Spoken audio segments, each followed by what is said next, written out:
And I'm so pleased to have on the line with us Jan Schakowsky, the progressive member of Congress brilliantly representing Illinois' 9th District, a member of the Progressive Caucus in the House of Representatives, and just one of the finest people around.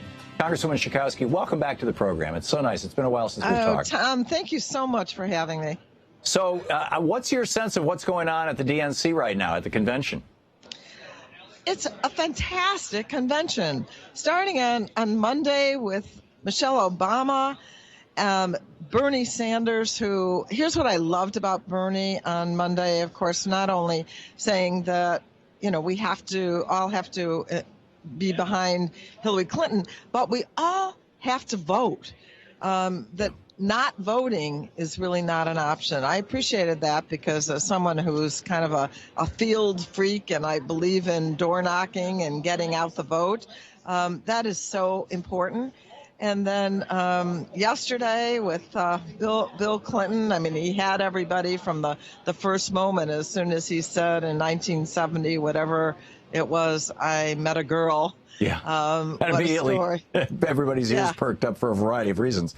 And, we were all there. Yeah, maybe for a variety of reasons. Yeah. But I just thought last night was spectacular. That and the end. Well, there were a number of points where I admit of course I cried commercials, so it's not like I never cried, but I cried at a number of points last night. It's very exciting to have not just what Cecile Richards said, not just a woman, this woman as our nominee. Yeah, and when the women the African American women whose sons had been murdered, had been killed by police shootings, that was the point at which I had tears in my eyes too. I mean, I thought that was just extraordinary. Yeah, right, and not skirting away from those issues, right, which could easily have been just sort of thought of as too controversial. It was great. It was great. Yeah, I think that there's some very powerful and positive things coming out of this.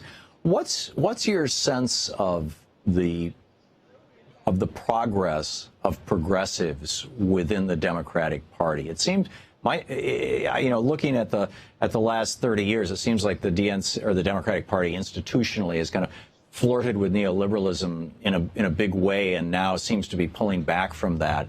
And particularly with the Bernie and now the Bernie-crats phenomena, and all this kind of stuff.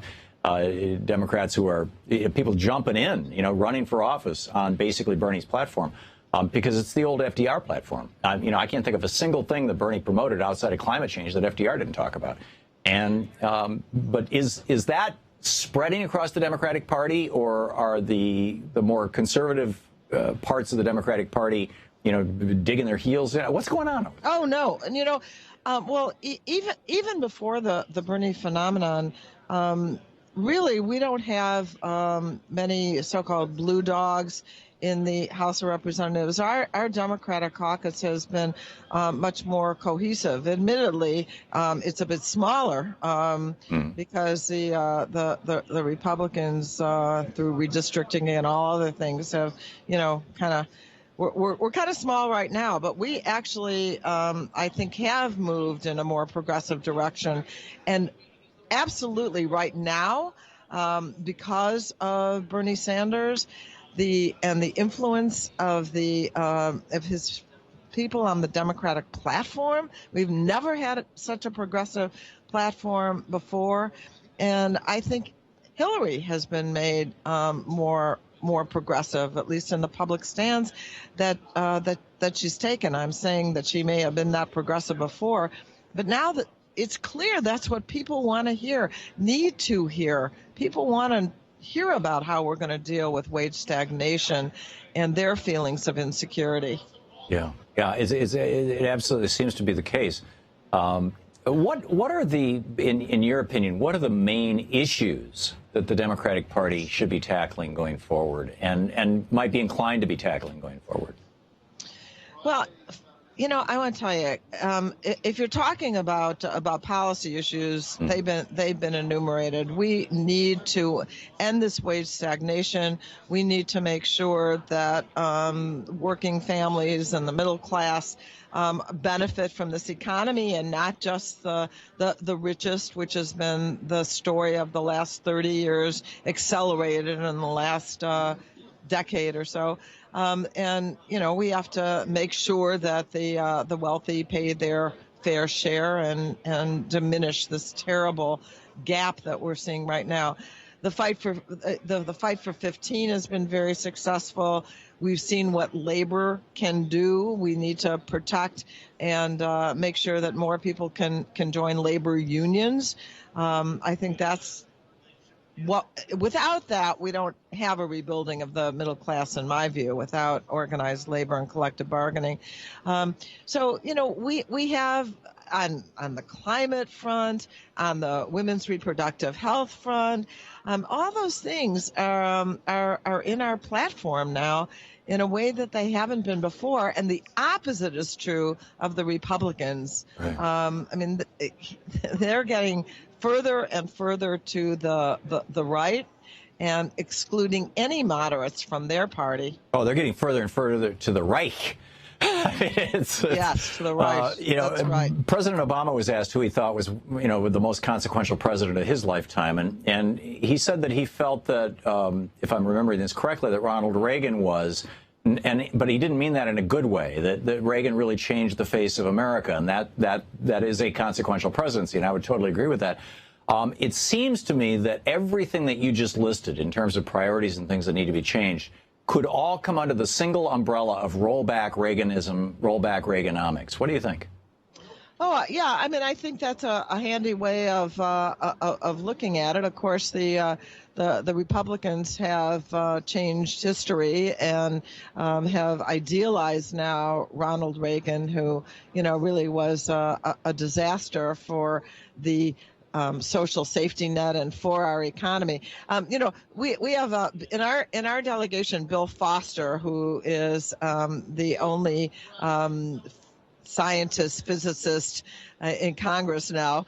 But he did a presentation, he called it a scientific presentation, showing how the economy improved under Democrats and moved backwards, especially the creation of jobs under the Republicans.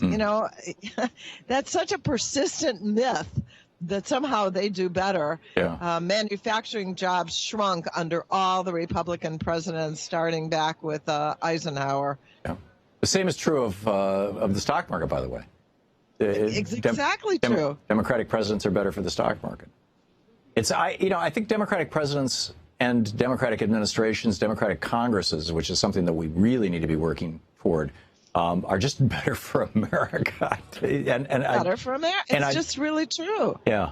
So Congress. I'm sorry. Ahead. Well, I was just going to say we have about 40 seconds left. I'm curious what the main point that you'd want to make to our listeners and viewers would be. I would say that the three things that we can do to assure that Donald Trump isn't president and that Hillary Clinton is, the three are turnout, turnout, and turnout. If you get all the people that have been dissed by Donald Trump and by his Mike Pence, we win the election. So it's really up to us now to make sure that people vote, and then we'll have, I think, one of the most effective presidents that we've ever had in the White House. Yeah, from your lips to God's ears. Congresswoman Jan Schakowsky, representing Illinois' 9th District. Congresswoman, it is always a pleasure to talk to you. The door is open to you on this program, always. Thanks so much. I may see you later. Great. Okay, thank you so much. Great having you with us. Congresswoman Jan Schakowsky, one of the good ones, one of the really good ones. We'll be back. To watch more clips from our programs, hit the Watch More Videos button over here. And please be sure to hit the handy-dandy subscribe button so you'll always be up to date. Tag, you're it.